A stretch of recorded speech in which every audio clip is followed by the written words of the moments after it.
Get started. Thank you all so much for tuning into this live stream segment of Mikasa Sukasa. And of course, as always, I am your humble host, Niko House. Before we go ahead and get into the review of the town hall that Fox News hosted for Bernie Sanders, I would like to ask you all to like the video. Please like it. Please share it. I know that a lot of people have not gotten notifications. So this is the only way we can make sure that they can see it on their browser page if they happen to be on YouTube. I also know a lot of people over at Jimmy Dore's chat right now, which is perfectly fine. They'll just come back and watch it afterwards. Just a quick overview. The crowd was extremely enthusiastic. According to the Fox News host, they said that it was a mix. It was a mix of Democrats, conservatives, and everything else in between. The hosts themselves were crass and they got on my nerves. They were asking petty questions, and which some of them we'll ask or we'll talk about here. They asked, the crowd, however, I should say, not the host, the crowd, it seemed to me that they actually didn't have super vetted questions. Like, they may have asked them generally, like, what is this about? And they let them ask the questions. And the questions range from the military industrial complex to obviously Medicare for all to how you're going to pay for the programs. They were all very fair questions. And I can say that was that part, as far as when being compared to the CNN town hall, was much better than CNN's town hall. CNN looked like they planned a bunch of questions. They asked about his race. Like, can you still represent a Democratic Party even though you're an old white man? Like, come on. It was very disingenuous. And that was the crowd asking these questions. Now, Fox News, the hosts, they were. I have a question. Real quick before we get into the actual meat of this, why is it that conservatives can attack people? Not all conservatives, clearly. But they can attack people all the time. And the reason I'm calling out conservatives in this particular way is because it is conservatives that swear to God that everyone else is sensitive, that everybody else is babies, that liberalism is a disease, like everybody plays the race card, like everybody's always crying. And then the moment that Bernie gives them a taste of their own medicine, are we gonna be calling out Fox News the entire night? Can we do that? We gave you a fair platform. Bruh, what happened? So y'all can talk all that trash about Bernie and be witty and really pushing and peddling disinformation about the policies that he supports and why he supports them when he's not in front of you. And you want to be all sarcastic and all that good stuff when you don't have to face him. And then the moment that Bernie gets in front of you and gives you a taste of your own medicine, all of a sudden, are you gonna attack us on that? Come on, bruh. Come on. I can't stand it. I can't stand the hypocrisy that comes out of, like, we all know Fox News has become the SJW network of the right. Like, all they do is complain and rage quit. That's basically what they do all day. So whenever they finally have somebody in front of them that gives them a taste of their own medicine, they want to cry and whine. Like, and Bernie was being lighthearted and joking because they were asking stupid questions. So, he gave them a little dose of their own medicine. So I appreciated that. But I want to go ahead and get into the town hall itself. So they asked, this is the first stupid question. Why did you take advantage of the tax break? If you're a millionaire, you're a millionaire, you should not have taken advantage of the tax. Really? That's what I'm talking about. Are we ever, between Fox News and CNN and MSNBC, we can't get to the substance of the damage that Donald Trump's tax, or not even just Donald Trump, the GOP in general, we can't even get to the damage that those tax cuts to the rich cause society, because they're so busy saying, well, are you going to take the tax cuts? Are you going to be a hypocrite?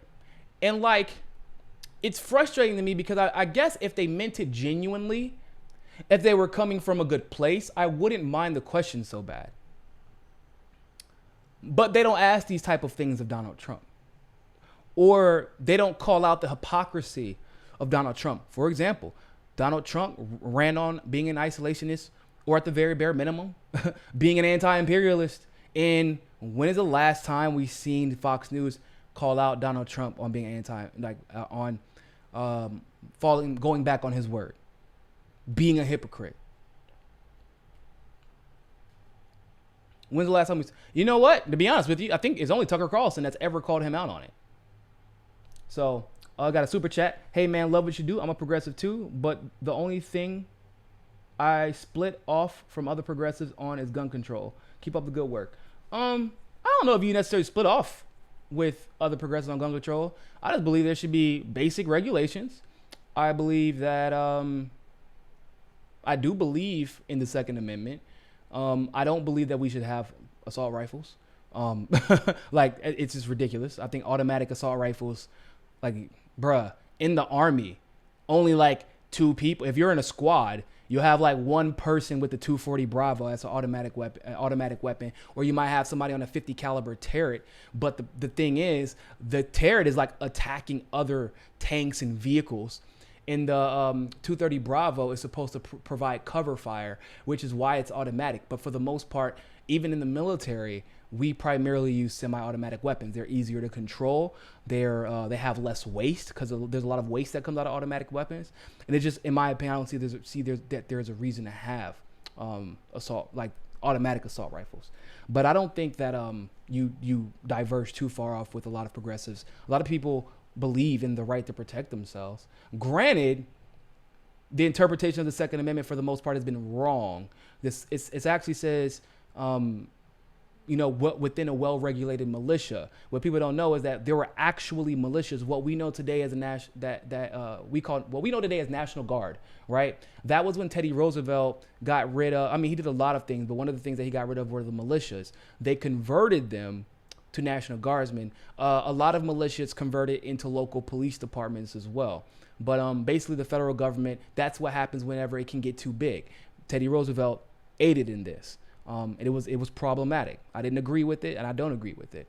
States should have their own regulated militias, and people, everyday people, should be able to be a part of these militias. That is one way we're able to keep our government in check. So, yeah. So, asking Bernie about these tax breaks, like, oh, why did you take advantage of tax breaks? First of all, I mean, from a personal perspective, if I was worth $100 million, for example, I would take advantage of all the tax breaks. Me personally, I'm a good person, so I would obviously put them to better use. I would use direct investments into the community. But also, bruh, you know who you're paying for, the services you're paying for? The likes of Marco Rubio, who doesn't even show up to work half the time. Nancy Pelosi, who's worth $100 million and she's never had another job in her life. That's been her job, being a congresswoman.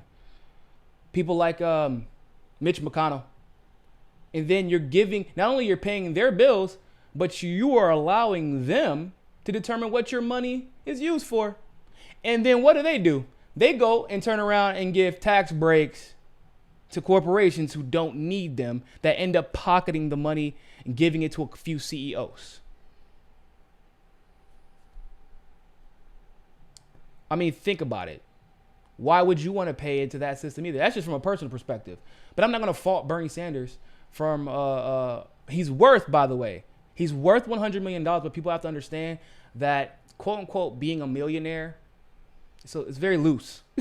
He made $500,000 last year, but the millionaire being worth $1 million is including assets. And remember that he has his house and he has a beach house as well. So both of those combined put him right over the $1 million mark. But that doesn't mean he's a millionaire as far as his liquid assets are concerned. So cash, on hand cash. So I just want to be very clear about that. Which, by the way, that's a whole different thing when it comes to taxes. So, but it was a stupid question. It was very disingenuous. They go on to ask, about they wrongfully associate AOC's 70% marginal tax rate and say they assign it to Bernie. Instead they say, oh, you said you want this, and then he was trying not to call her out because he knows how that gets on Fox News. He was trying not to help them with another soundbite or a headline. So he said that wasn't me, that was somebody else. They asked what would he prefer. He said around 54%. I don't think it's unreasonable either. As long as it's a marginal tax rate, I don't think that's unreasonable. It's a wealth tax. So on your wealth past a certain point. They were really upset by this. The hosts were, not the crowd. Once again, the crowd and it lets you know, in my opinion, how like out of sync Fox News, and not only Fox News, but the mainstream is. Don't get it twisted, because when he went on Fox News and when other progressives have gone on Fox News, the reactions are still the same. The crowd is kind of like listening to the host with their follow-up questions like, what the hell? What kind of question? That's stupid. That's a stupid question. Why did you even ask that? And so the crowd, obviously in support, overwhelmingly, by the way, and this is a crowd full of not only Democrats, but Republicans and everything else in between. But they were overwhelmingly supportive of fairly taxing the rich, making sure that they pay what they owe and getting rid of loopholes. I don't think that that's that big of a problem. And I mean, I don't think it's that like big of a problem that Fox tries to make it. Oh, you're stealing money from the rich. You're stealing money from the rich. Oh my God, the rich people, they need our help to stay rich. Chill. Now, another woman, in a very professional way, and I appreciate her. And once again, this is why I actually like this town hall better than the CNN town hall, because Fox News let her ask this question. They allowed her to, for the most part, properly define socialism. She defined it in a very simplistic way, basically saying community works together to make sure that other members of the community are taken care of. The academic way the academic way to say that would be the means of production would be controlled by the worker, the laborer, the person who you reap what you sow, basically. Like a model of that would be in Italy. Corporations have to have, every corporation has a board, right? 60% of that board has to be a worker working 40 or 30, or I think they work 30 hours a week in Italy, 25, 30 hours a week. Has to be somebody in that company on the ground with the other employees who is part of that board. That's a huge aspect of socialism. So controlling the means of production would be the simple way to say that. But she, for the most part, in a way that people could understand it, she did a great job, and Fox News let her ask that question. And she basically asked, how do we break the stigma attached to socialism? Now, Bernie broke down democratic socialism as beautifully as you would expect it to be. He talks about how it's unfair that most of the wealth is going into the top 1%, that it's ridiculous that we don't have health care or basic human necessities while we're simultaneously the most wealthy country in the world. So basically, he describes, as he always does, how he wants to take advantage of the excess of capitalism, which we do have plenty of, which eventually becomes waste or goes into someone else's pockets. That's the problem with capitalism. So he says he wants to take the excess of capitalism and reinvest it into the community. I don't think that's crazy. I don't think that's absurd. I think that's, I don't know. I think that's pretty sane, if you ask me. I want to be very clear about something. We've seen a lot of countries able to implement quote unquote socialist programs. I hate that we have to label things like healthcare socialist. Like, we shouldn't have to label it. It's just like, yo, we have money in this country, so here you go. Here's some healthcare. Please live so that you can show up to work the next day, considering that our entire economy relies on the middle class being healthy and doing their jobs. I don't know why it has to be labeled anything other than common sense, but I digress. We have seen other countries with less resources do what we do more efficiently and effectively. And that some of them do have a couple of problems. Every single policy you can poke a hole through, because every single policy has a problem. The difference is a lot of the problems, if any, that the other countries have, we have an economy that is damn near infinite in some ways, if we wanted it to be, and it can be. And when they want to cut a check real quick for the government, it becomes infinite. So we don't really have, they don't have, in other words, we have a Wall Street, okay? We have a Wall Street, whereas other countries do not. And that's the simplest way I can think. We have an insane amount of corporations that other countries do not, who get taxed far less, where other countries tax their corporations more, where their CEOs and their COOs and their presidents and vice presidents make way more than CEOs in countries overseas, unnecessarily so, hoarding all of this money. So the programs that Bernie Sanders, Tulsi Gabbard, AOC, Rashid Tlaib, and all the progressives advocate for aren't rocket science. We have the money, and in fact, studies have shown that we're losing money every day we don't have these programs, whether it be Medicare for all, whether it be public college, whether it be lowering taxes on the middle class. Like, we have all the resources for this. And Bernie Sanders breaks that down pretty eloquently. The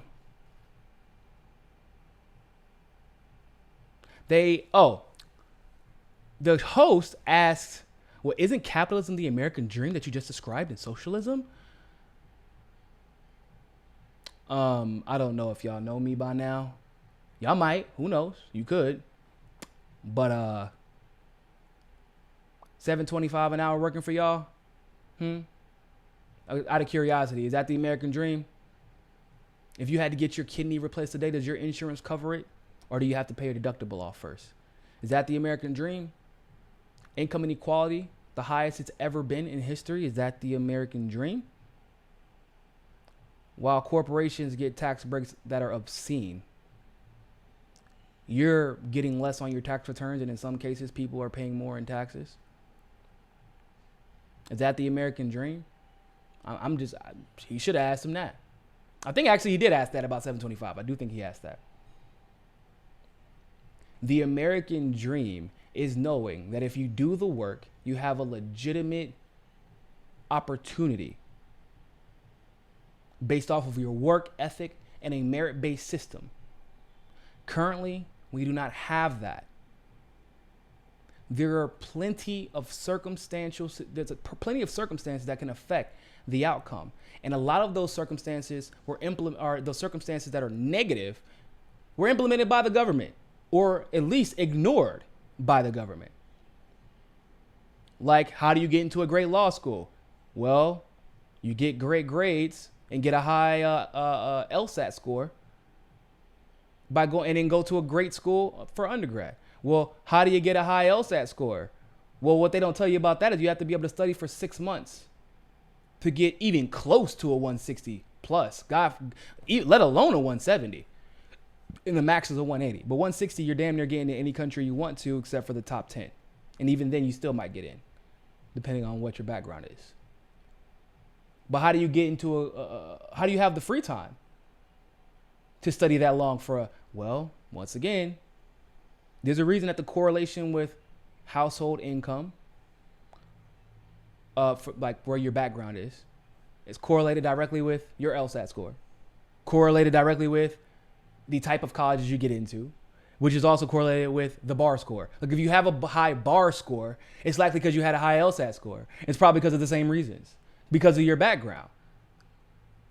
Now, what Bernie Sanders and what I think all progressives, and including myself, would like to see is equity of opportunity. That would be the American dream. That's what we don't have right now. And capitalism, unchecked, has not allowed us to have equity of opportunity. And I think that most people understand this. Hold on. I hope I didn't miss any super chats. I didn't miss any super chats. Okay, good stuff. They ask, so Buttigieg had a rally. I want to say it was yesterday. They asked him, well, how do you feel about Buttigieg suggesting, and he did suggest very strongly, that Bernie Sanders is too old and that we need young, fresh leadership because Buttigieg is 37 years old. First of all, I don't like Buttigieg, so y'all can go ahead and take that to the bank. We'll get into that a little bit later. But Bernie Sanders, once again, admitting it is a fair question because at 77, when you're asking any 77-year-old, hey, are you ready to take on the most stressful job in the world? It is a fair question. But he answers it perfectly. He says, well, he has youth, and that's all good. Well, first of all, he says, well, you should follow me around the campaign trail. And Nina Turner actually tweets out, yeah, I know, because she had to stop wearing heels and start wearing tennis shoes instead because she was traveling around with Bernie Sanders on the campaign trail. It's true. She wears tennis shoes everywhere now. It don't matter what she's wearing on top. Nina Turner got on some tennis shoes. But he also says, well, you could look at it as me being old. But, he's a long distance runner. He's in shape. He actually looks healthier than he did last election, which is kind of weird. You figure he would get, older as he aged. Apparently he is not. I don't know what his secret is, but I need to borrow it. But in all seriousness, he says, well, you can look at it as me getting old or being old, or you can look at it as experience. And he touts his experience from the bottom to where he's been a mayor. He's been in the House of Representatives.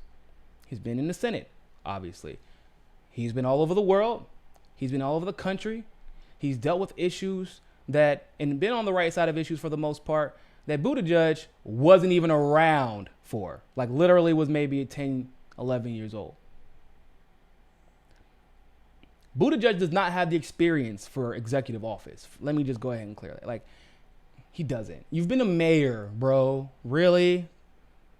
Being a mayor, you haven't even been a governor. Like, if you were a governor at some point, then I'd be like, maybe. But you are a mayor at 37 years old. I'm 30 years old. And I've had more political experience than Buttigieg has. Buttigieg was a pretty face that got an opportunity because of his identity. It's a fact. Bernie Sanders, for all of his faults, is overwhelmingly more experienced and more battle-tested than Buttigieg. No matter how much they try to push him. And if you look at you got to look at the legacies Bernie Sanders has left behind. By far, there is no one else in this race that is as progressive as Bernie Sanders except for Tulsi Gabbard. Buttigieg isn't even close. I don't know why people keep thinking this. This man, Bernie Sanders, was the mayor of Burlington and left, set the path for them to be on renewable energy. There are 99% renewable energy in Burlington, Vermont right now because of what Bernie Sanders has done. I mean, there's a lot of positives. I mean, they legalized gay marriage as Bernie Sanders was leading the charge in Vermont for marriage equality. By no means is he perfect, but at the end of the day, Buttigieg is not the one to try and compare Bernie Sanders to. Not even close.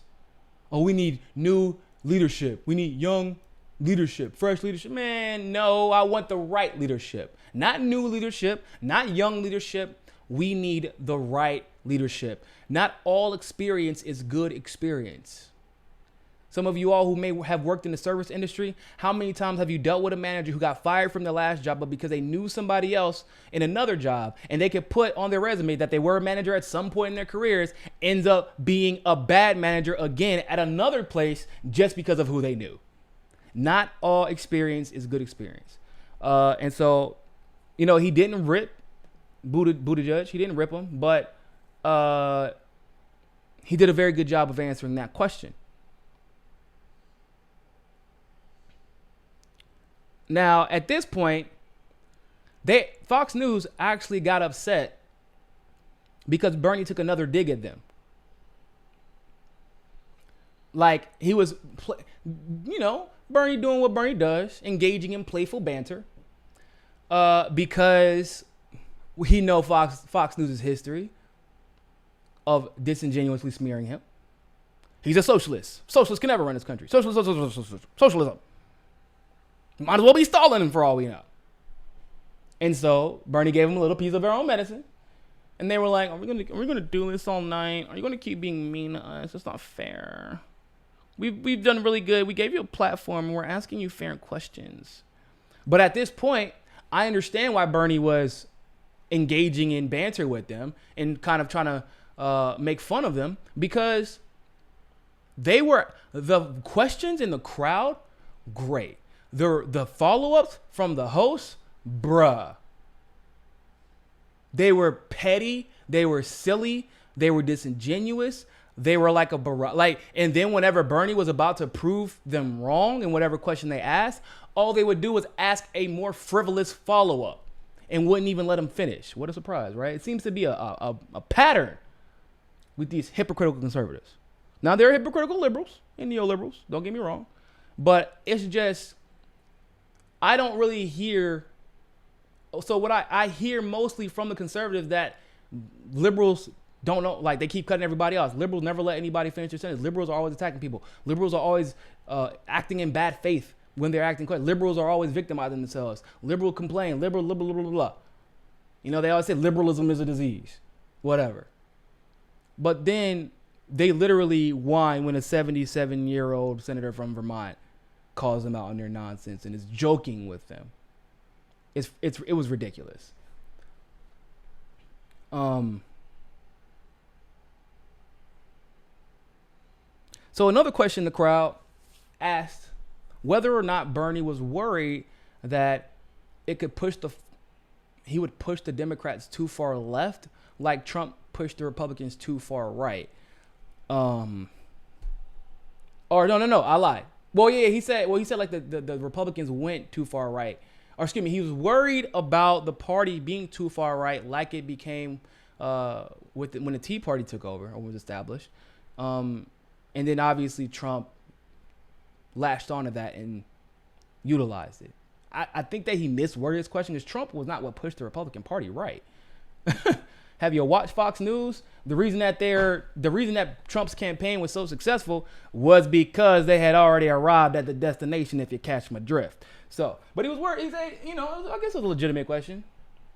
He wasn't asking or attacking Bernie. He was asking in a pretty, a relatively just inquisitive tone. He wasn't being malicious. So, hold on. I wrote this down, so I want to make sure I get it right. I'm going to put some words in his mouth. I'm going to paraphrase. I don't want to put the idea in his mouth. What he said was, which was brilliant. The first thing he said was that, okay, hold up. Before we even get to that point, we're going to engage in policies. But I will say that if the Democrats, if all they want to do is attack Trump on the campaign trail, they're not going to win. They're going to lose. And in my heart and soul, I did a little slow clap. Is that slow? Does that qualify as slow? I don't know why. I don't know if I have the ability to slow clap. I feel like I look stupid when I slow clap. Anyway, but in all seriousness, I did a little slow clap because what have we talked about on this channel? Over and over and over and over and over again. I have been at the forefront, and I say this with pride because it took a lot of effort to get this information, of saying, yo, I know what other people and other channels are telling you. Whether or not they realize it, they're wrong. I said they're wrong. They're misguiding you. They're using polls that the Democrats approve, but those aren't the polls that you should be listening to.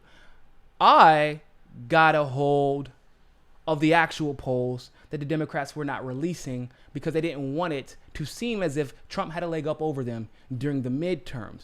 Then later on, right before the midterms, they kind of freaked out and were worried that they weren't going to get enough turnout. So then they started releasing the actual polls that were showing how popular Trump really was.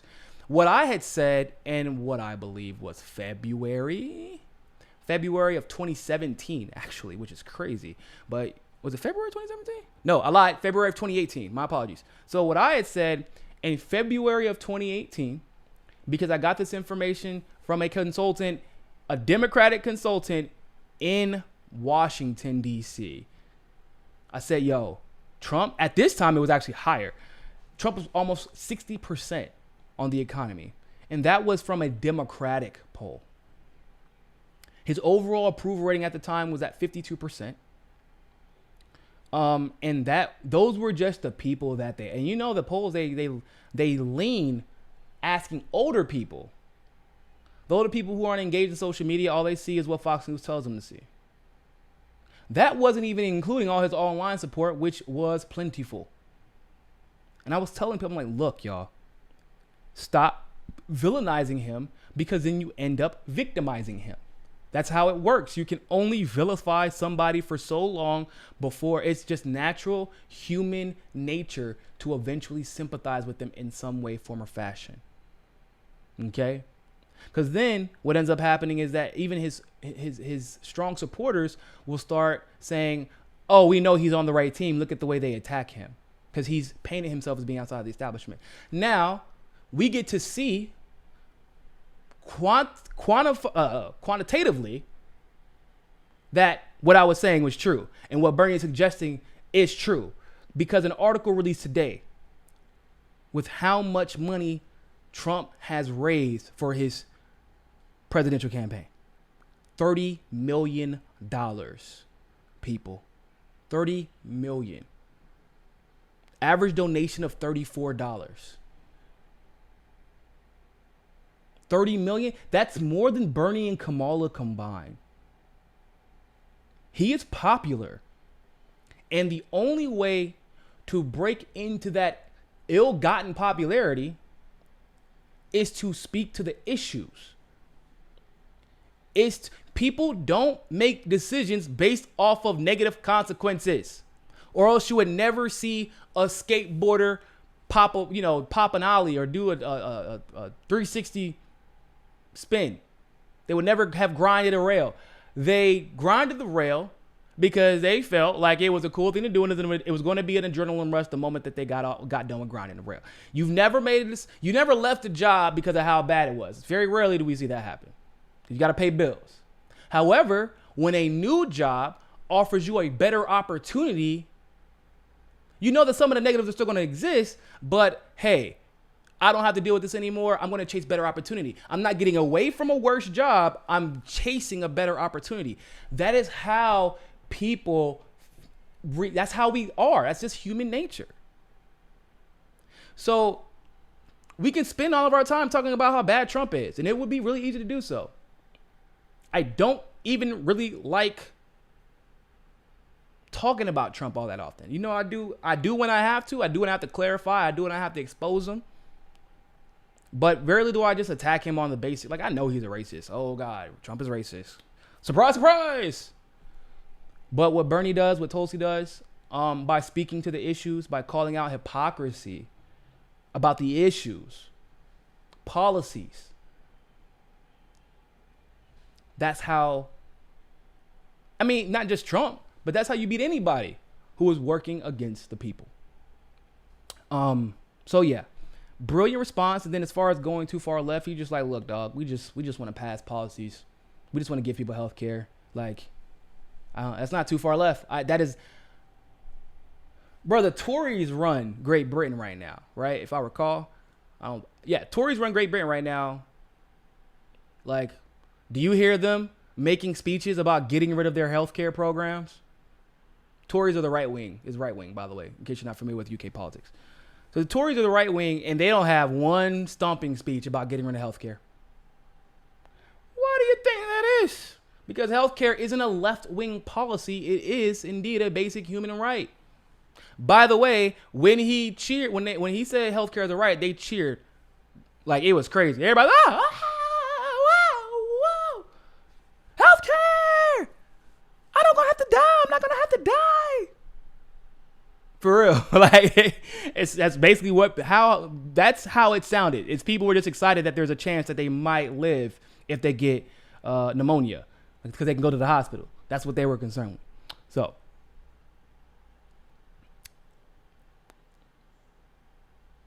Bernie, so they asked him, which was a good question to ask, is the DNC going to let you win? Because we know what happened last time. It's a damn good question.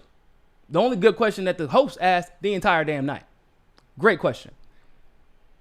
He actually clued us in to something that I was unaware of, and you might have even been unaware of as well. Apparently, his campaign is talking to the DNC every week, at least once a week. That's good, because I know for a fact that is not what was happening last time. One, it's good to maintain good relations with Tom Perez as much as we hate it, but the truth of the matter is, if we're gonna have a chance at any progressive winning, you kind of have to, you gotta play politics with that particular situation. Just like he went on the campaign trail with him, for the Unity tour. Like, he doesn't like Tom Perez. You should have saw his body language. They didn't even ride in the same car. But Bernie is trying to do logistically what he thinks is the best way to win, and making sure that you're letting the DNC know, hey, we're watching you.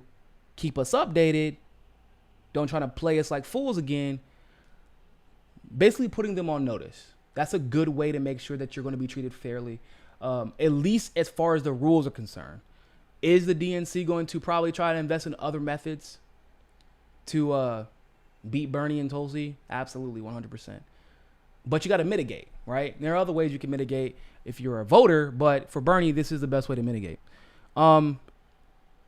Now, surprisingly enough, the Fox host, the one who really no one liked, she was just a disaster. I hate to listen to her talk. She did follow up with like, okay, what about the superdelegates? That's a problem, because they're going to be back in the second round if you don't get 50%. Do you really believe that you're going to get 50%? And what is a plan if you don't? Now, Bernie didn't really address that. He just says these are the rules as we're currently operating in, and this is all, we're going to do what we can to win based off the rules that we're currently operating in. For those of you who are, have already sealed your vote for Bernie Sanders, or even if you're not in the sealed your vote for Bernie Sanders, but you're leaning towards it, you support him, and you're just waiting to see how things pan out. This is where Tulsi Gabbard comes in. Tulsi Gabbard is the only one who is guaranteed to give her delegates to Bernie Sanders at the convention if she gets enough.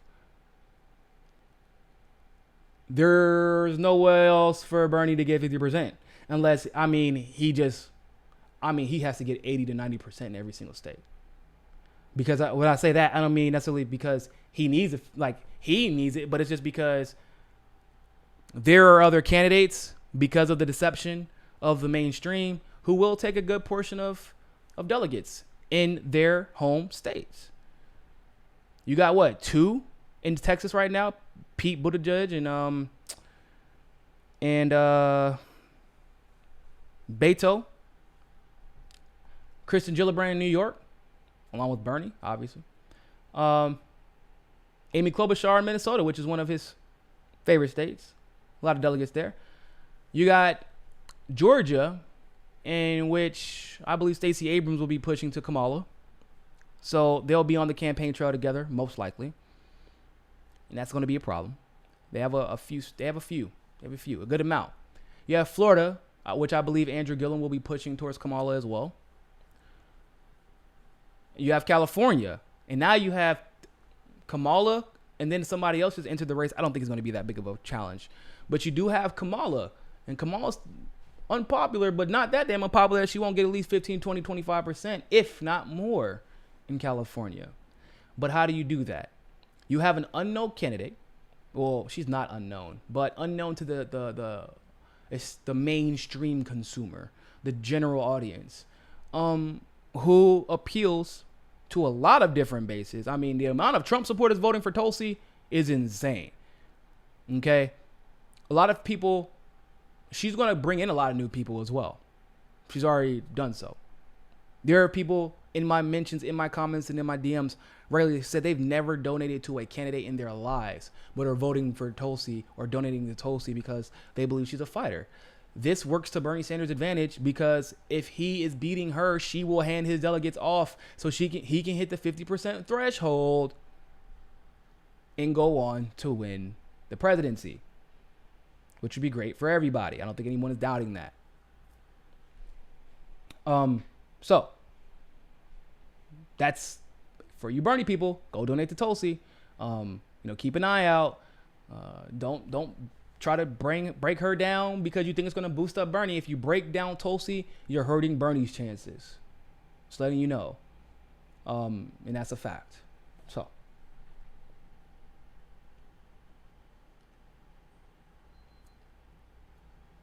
So somebody in the crowd asked a question, younger guy, probably never worked a day in his life. Probably doesn't pay for his health care. Probably gets it through his parents. Because I feel like anyone who has had private health care and has worked and gets it provided through their jobs knows the answer to this question. He said, why do you believe the government provides or could provide a better health care plan than the private sector? I feel like Bernie shouldn't have to explain this.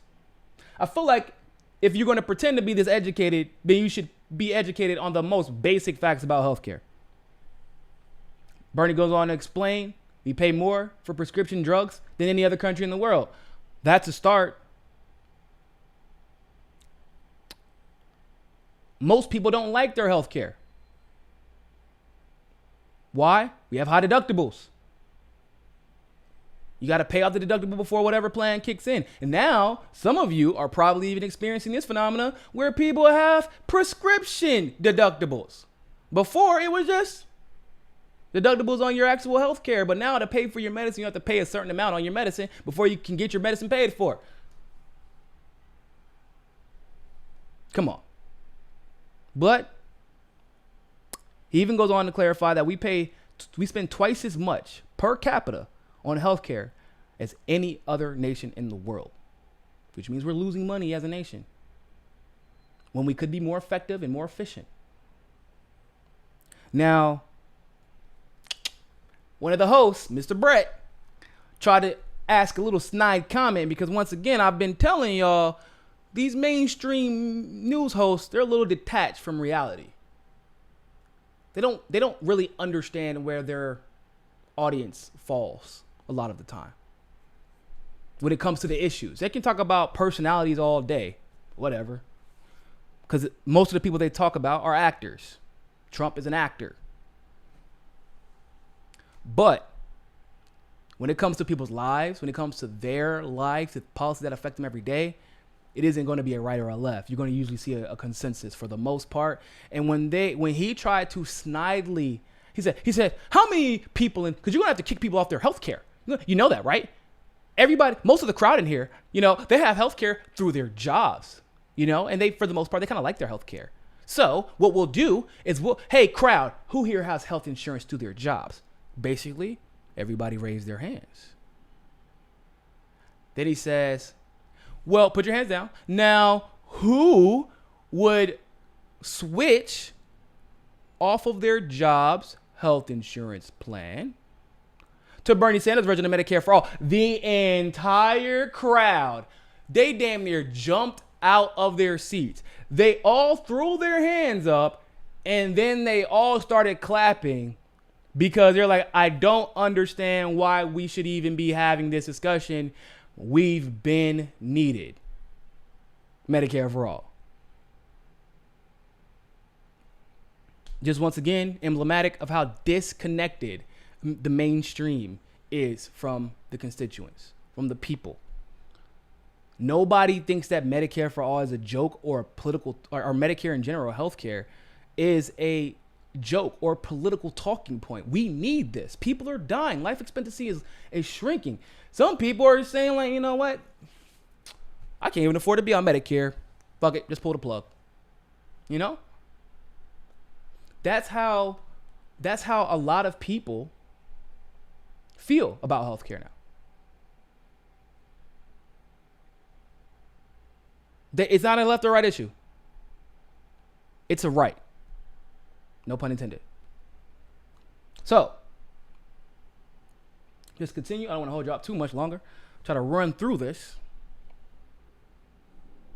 So they run a clip, which you all would love. They run a clip where they ask literally like 3 people, well, how do you feel about Pennsylvania's economy or the economy of the town that they were hosting the town hall in, which is Bethlehem, Pennsylvania.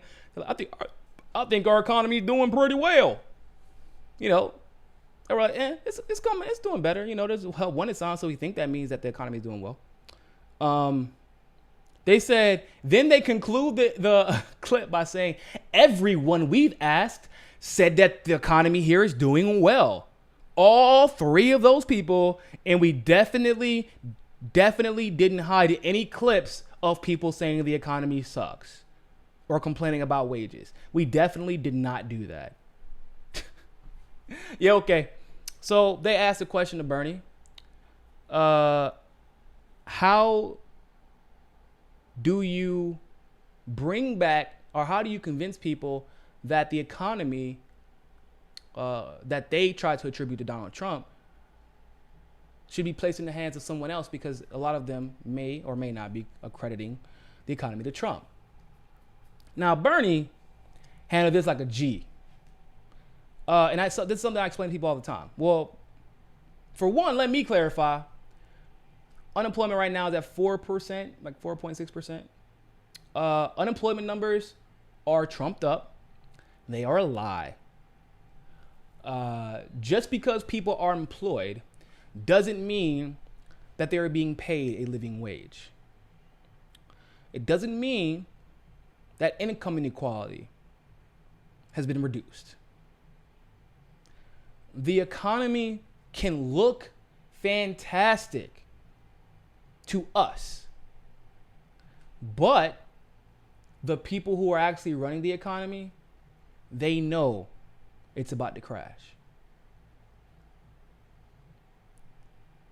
Just like 2008, we had the crash, right?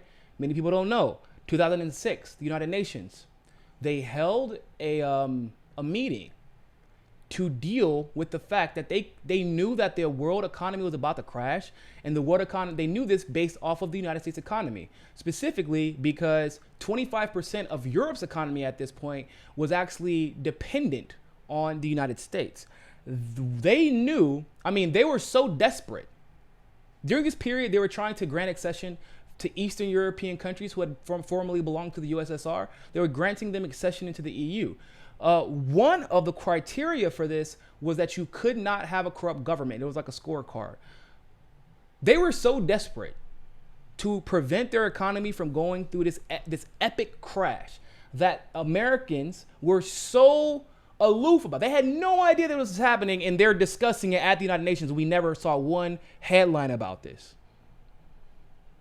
They granted accession into Romania. They granted accession to Romania and Bulgaria because they had self-sustaining economies, despite the fact that those two countries were also the most corrupt governments in Eastern Europe. They were that desperate. But that was 2 years in advance. They knew that our economy was about to crash. And in 2006, we thought our economy was doing great stuff. You know, it was at its peak.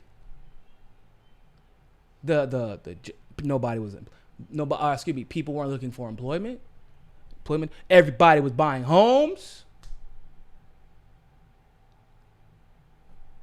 But just like then, now our economy isn't doing that great. Now, if you want to speak strictly about GDP, for example, and strictly the numbers that are being presented to us on unemployment, Bernie Sanders also brought up a brilliant point. He was like, it takes a while for certain effects to go in. You can't just be a president for a year and then be like, if the economy does well, it's my doing that the economy is doing well. No, that's stupid. It's silly. That's not how the economy works. Also, the world economy is doing better. And that's contributing to our economy doing better. Now, with that being said, we have about it's 4.4, 4.5% unemployment rate. Bernie goes on to say, yeah, except for it could be better. One country, I think he was in Japan, had like a 2% unemployment rate. Another country had 3%, and that's pretty common all over the world, where these countries have a ridiculously low unemployment. And for America, our unemployment is basically shifted based off of who is in control of our economy at the time. Because it's always going to shoot back up, always, until we get someone who is not trying to purposely crash our economy. And then after they purposely crash the economy, bail out the banks who assisted in crashing the economy. But at the end of the day, it isn't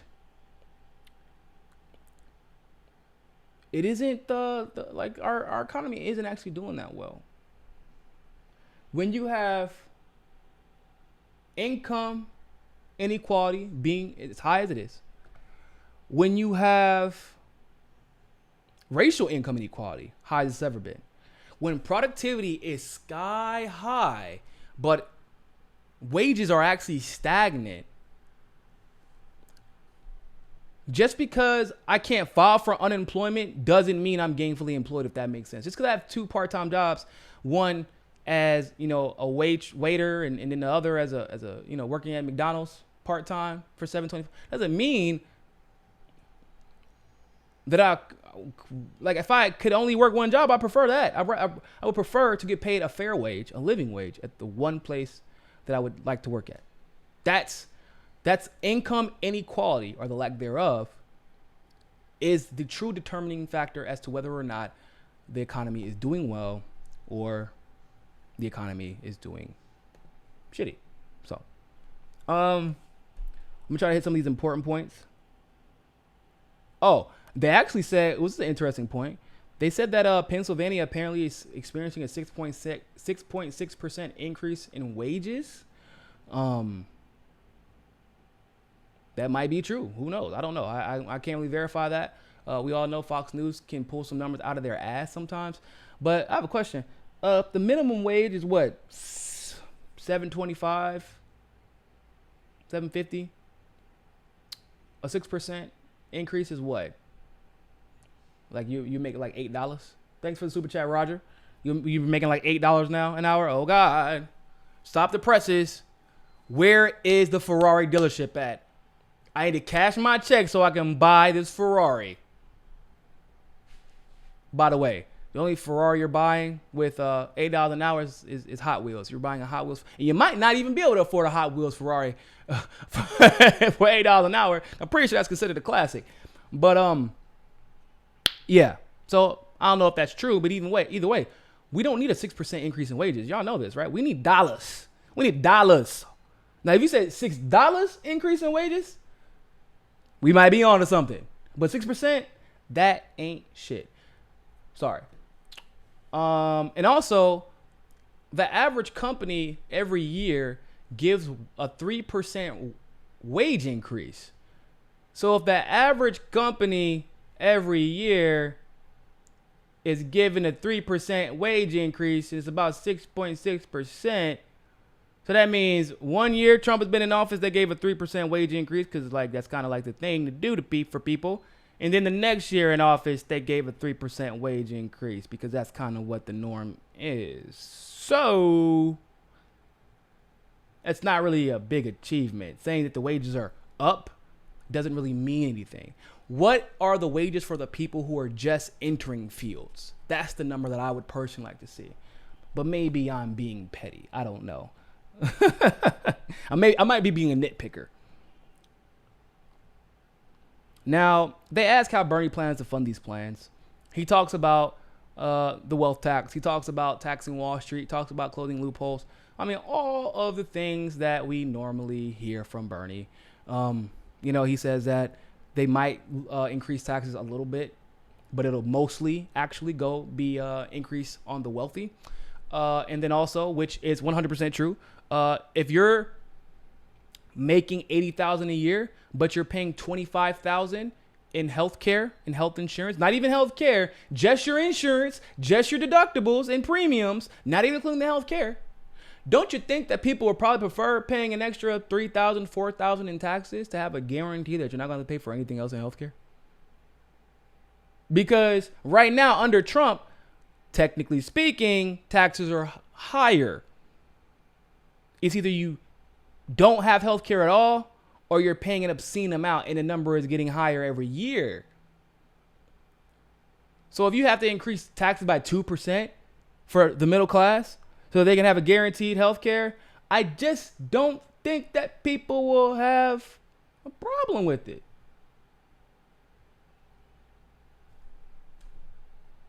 Just don't think people have a problem with that. It's hard for me to believe. And it's, by the way, that whole free, somebody has to pay for it. That's what the lady said. Somebody has to pay for it. And she's like, keeps cutting him off. And we all know what free means. Free at the point of access. Common sense, people. Like, this is what I'm talking about. When people play purposely stupid, I love the fact that Bernie was not taking it from them. He was not having it. Whenever they wanted to play stupid, he would look at them and say something stupid and ask them a stupid question right back. And they were like, are you going to tax yourself? Are you going to tax pay in taxes what you plan on taxing other quote unquote millionaires? And then he looked at them and said, Are you going to do it? Are you going to do it, huh? Like, because they're just asking stupid questions. Crowd questions, great. Follow-up questions, stupid. I didn't know that Trump was introducing a plan that was going to kick 32 million people off of health insurance. And I'm likely to take Bernie's word on that. I didn't know that was happening. That's stupid. Come on. He's an idiot. But apparently that's what's in the work. So even if you like your healthcare plan right now, it look like you might not have it. Also, Trump is about to he already did reduce Medicaid and Medicare. So the need for Medicare for all specifically, which is different than Medicare, which as we currently know it, is higher now more than ever. Now, the Brett, I believe his name is, the co-host, asked another dumb question or asserted something else that was stupid. And Bernie Sanders, he knocked it out of the park better than I expected him to. He's like, well, all these independent think tanks say it's going to cost us too much money. And then he said, well, I have some news for you, Brett. We should look at who's funding these independent think tanks. I was like, hot damn Bojangles, boy. That's what I'm talking about. That is exactly the kind of rhetoric we need to hear. Stop attacking like names, like in a vacuum. Like, yes, Center for American Progress is bad, but why? Right? Because of who funds it, because of where we know the money goes to, because of where we know the people get hired after they leave Center for American Progress. Right? Let's start talking about the root of the problem. It's one thing I love about Tulsi, so I'm glad that he did that here. He talked about who funds these people. All the people who don't want Medicare for all to be passed. What a surprise. Remember, Medicare for all helps a lot of people in a lot of different ways. And overall, it gives us more access to a clean bill of health, which makes us more efficient and productive citizens. Productive, or not productive, but efficient citizens who are self-sufficient because they're not reliant on, they can actually use preventative maintenance rather than reacting to something, right? We don't have to react to diabetes. We can actively prevent it as a pre-diabetic, but you can get diagnosed because you're not scared to go to the doctor. People don't like that. The big money interests don't like that, I should say. Someone in the crowd asked Bernie a brilliant question. The veteran talked about Venezuela, talked about Syria. And I don't think that Bernie answered it the way I would have liked, because he kind of dodged the Venezuela and Syria part of it. But the veteran asked, he said, are we going to be done with these military, this war machine? Or are you going to become another puppet of the military industrial complex? I said, ooh, shit now. Oh, damn. Got a little heated in here. But it's a question that even some of Bernie's supporters have been asking. Because let's be honest, he kind of helped push us a little bit closer to nuclear war with Russia with his rhetoric and with voting for the sanctions that were ill-gotten, like they shouldn't have been done, as we've found out recently with the report.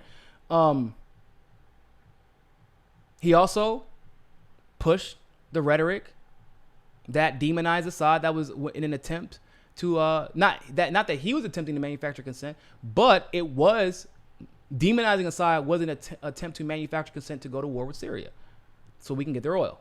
I mean, to make it simple, amongst other things.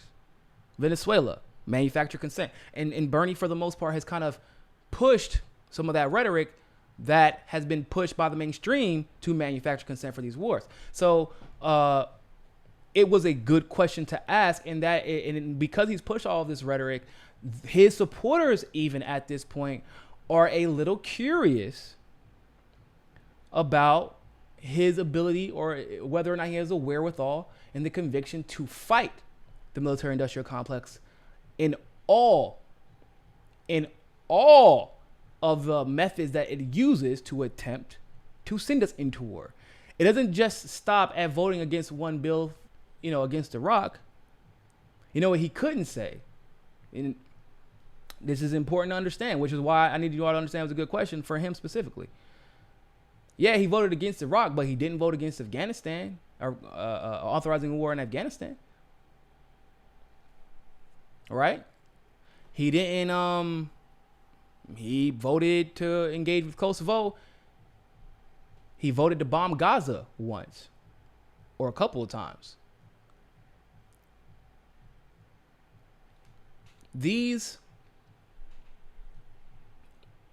You can't vote. First of all, you can't ever vote for sanctions.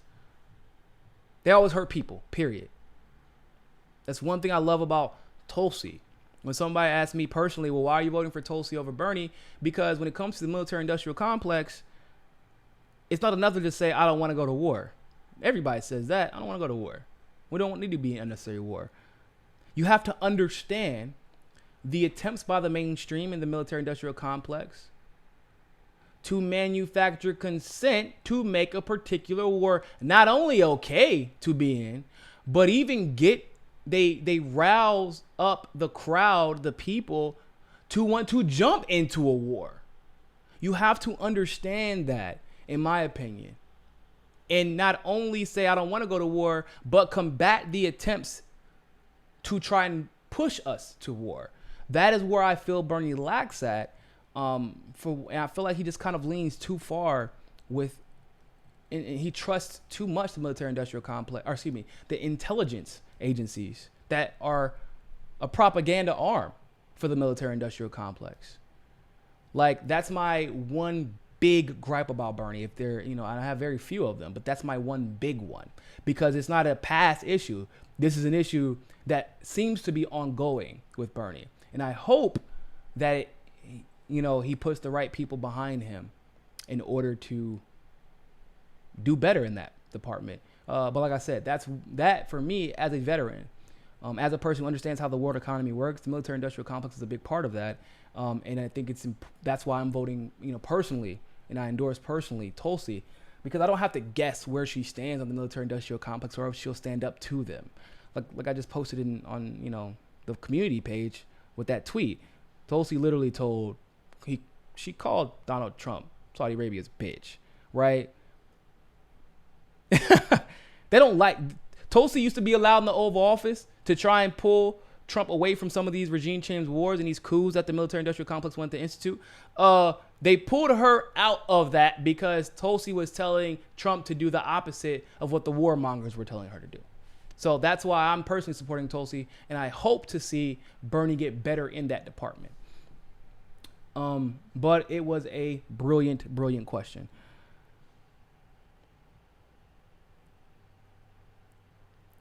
He said, so they asked Bernie, the host did, about he said, but you propose significant cuts to the defense budget. Guess what? The whole crowd, once again, cheered overwhelmingly. The money isn't going to the soldiers, people. I'm telling you that as a former soldier. It isn't. As people who have family members currently in the military, it isn't going to them. In fact, this is a huge complaint of many of the officers. They don't know where the hell the money's going. Their pilots they call it pop, right? In other words, they hit a certain altitude to go a certain speed, and literally they head damn near explodes. Not an exaggeration. And it's because they're using refurbished equipment, despite the fact that the military budget has been increased exponentially. So, the whole crowd cheered. And for some reason, Fox News thought that they would be cheering for more war profiteering. And instead, it seems to me that there is a genuine general consensus across all party lines, across all ideologies. These wars must stop. We must reinvest our money in the people. So that was really good to see. Oh, man. Also, the crowd overwhelmingly cheered for Ilhan Omar, by the way. Just had to throw that out there. Now, the last question that I want to address, because it pissed me off, was this woman, once again, she said, do you believe that murderers and rapists should have the ability to vote? What she is trying to say is that, do you believe felons should have the opportunity to vote? But you see how she tried to play that game? Murderers and rapists? Now, this actually was one of Bernie's more brilliant answers in the entire town hall. He goes on to explain, he said, I get what you're saying, but they're paying the cost, right? But voting is integral to being an American. It's integral to our society. It is part of who we are as a nation. And he believes that, and I do as well, especially because, Bernie clarifies this. He believes that felons should be able to vote. Absolutely, 100%. I mean, their lives are in control of people like judges that get voted into office. So the judges need to be fair. Need to have a history of being fair and impartial in order to win over those votes. But what I love is that he said, now you have some of these Republican governors, and it's true, that like to suppress votes. So what do they do? If you've ever seen the movie, The 13th, referring to the 13th Amendment, it tells you exactly what they do. We don't want your demographic to vote. You go to jail. You go to jail. You get a felony. You get a felony. You get a felony. You get a felony. You get a everybody gets a felony. You can serve 2 years for a felony and never be able to vote again. That's why all of a sudden you're taking an incentive to put people in jail away. A huge one, by the way. Because that is a very real issue that we're dealing with in the South. Maybe all over the country too, but definitely in the South and in just dominantly red states. So, but he goes on, he literally said like, yeah, but people, judges and governors and attorney generals are using the law, the felonies, or the felons, or excuse me, they're using the law to try and stop people from voting. And it's true. It's true. So, overall, everything, I loved his answers except for on the military industrial complex. I just don't feel like he addressed the Syria situation correctly. I don't feel like he addressed the Venezuela situation correctly. But other than that, this was probably his best town hall. He was definitely playing to the crowd. Like I said, I was impressed at Fox News, even though the host asked some stupid ass follow-up questions. The crowd was allowed to ask very genuine, very necessary and substantive questions, and Bernie was allowed to answer them. Now, I will say this, which is surprising. They didn't ask about Assange. That irritated me. Which they did. But I feel like even though Tucker Carlson was allowed to tell the truth about Julian Assange, we all know where neocons stand on Julian Assange. They are the reason all of what we're seeing take place right now is a result of the neoconservatives going out of their way to get revenge on Julian, thinking that it will somehow stop WikiLeaks from being what they are. In fact, it might make it worse. I don't know what they're thinking. I think they're trying to see what other information he has. But I was disappointed that they didn't ask him about Julian Assange. This was a worldwide trending topic. Like, not even just the top trending topic, but like the next 3 trending topics were about Julian Assange in some way, form, or fashion. It's like Julian Assange, WikiLeaks, Pamela Anderson. Like, seriously, the fact that there wasn't a question, in my opinion, does a disservice to the audience. There was an opportunity to educate the world there that was passed up, and I'm not really happy about that. And Bernie could have even called out Trump. He could have even called out Trump on his hypocrisy regarding WikiLeaks and Julian Assange and how he supposedly supports free press, which we all know just means Fox News. But he could have used it as an opportunity, and he did not. He didn't get it. Well, he didn't get a chance to. So let me be honest there. But because of his unbearable silence on the issue at this point, it is unbearable. It's still irritating. I think that people would have loved to hear an answer on that, and it could have perhaps won him some support back. But there are a lot of people who are not happy because at the end of the day, no matter how many great policies you have, no matter how much you say you want to stand up to the military-industrial complex, people want to know that you're going to fight. That's one of the qualities that Trump has been able to convince people he has, is that he's a fighter. But the thing that Bernie is now struggling with is that the image that he had before, where he was a quote unquote, when he was a fighter, that image has somewhat disintegrated because of whether it's fair or unfair, with the endorsement of Hillary Clinton, with not calling out election fraud, with propping up the Russiagate scandal, with not speaking out against the lies that were told to us about Syria, because he didn't really challenge the narrative for Venezuela that much until very recently. He did recently make sure to say that Maduro was not a dictator and that they should undergo their own elections, and it should be dealt with the international community, not with us. Cool. So that was good. But all those things put dings in this image that people had of him being a fighter. And the Julian Assange thing was just like the straw that broke the camel's back for a lot of people. So I would have loved to hear him address that and hopefully put some of the speculation about him, not being a fighter to rest. But on a great note, the crowd loved him. One of his best town halls by far, if not the best, because of the questions that were allowed to be asked to him. So got to give credit to Fox News in that regard. Questions were great. Your follow-up questions by your host, not so much.